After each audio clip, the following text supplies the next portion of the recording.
So the biggest social issue that was voted on in Congress in a while, gun control, came up this week, and it probably died in the Senate. And I think that was not an outcome anybody would have predicted even a month ago, certainly not 3 months ago after Newtown, Connecticut.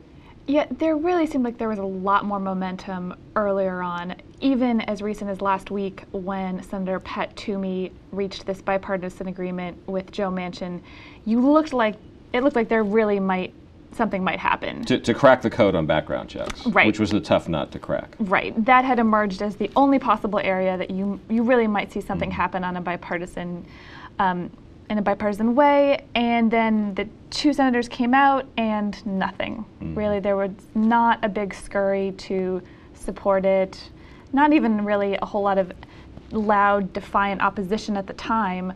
It just sort of died on the vine. Yeah.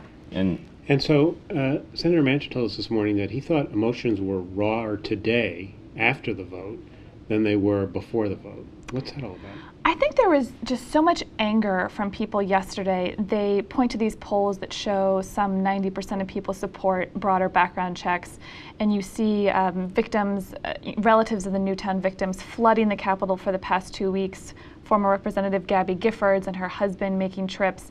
And so you have this sort of emotional buildup and then just sort of a crushing defeat even in the Senate. Even though a majority of the Senate was for it. They just couldn't get the 60 votes. They couldn't get the supermajority that they needed. So is this, the question now is going to be, is it really dead, or is there a second life? And, you know, the Democratic leader of the Senate, Harry Reid, has maneuvered so that he can park this for a while and then bring it back if there's a reason to bring it back.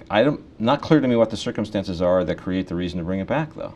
Well, what we're hearing from aides is that if there's public outcry, possibly aided and abetted by President Obama, who has the best position to make this a big cause, if you see a huge backlash for the next month, maybe that gives the Senate a good enough reason to pick it back up. And they did take specific procedural steps so that that is out there and an available option to them. I don't know. I have to say I'm skeptical, because if you think about support for gun control as having been up here right after Newtown and having faded to about here now, I don't know how you get it back up to that level absent something like Newtown, and there couldn't be anything more compelling than Newtown. Okay. But what's interesting to me is what the president did yesterday when he's so angry, seemingly so angry about it. If you think back to when the assault weapons ban expired, that died with a whimper.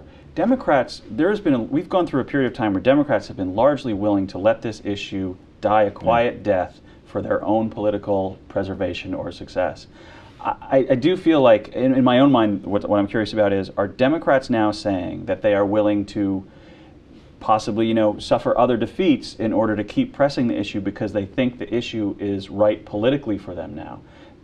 To me, the biggest impediment to getting, legislation votes on the Hill for a while has been Democratic opposition, not really Republican opposition. Right, and these things are all connected. If you're going to cast a tough vote on immigration, you might not want to cast a tough vote on guns or gay marriage, and that's the way the world works in the Senate. And Senator Manchin acknowledged that, saying, you only have so much energy to defend so many reversals to your constituents, and if guns have already gone down once, are you going to use up all your energy defending a change on that when you also have immigration and potentially same-sex marriage?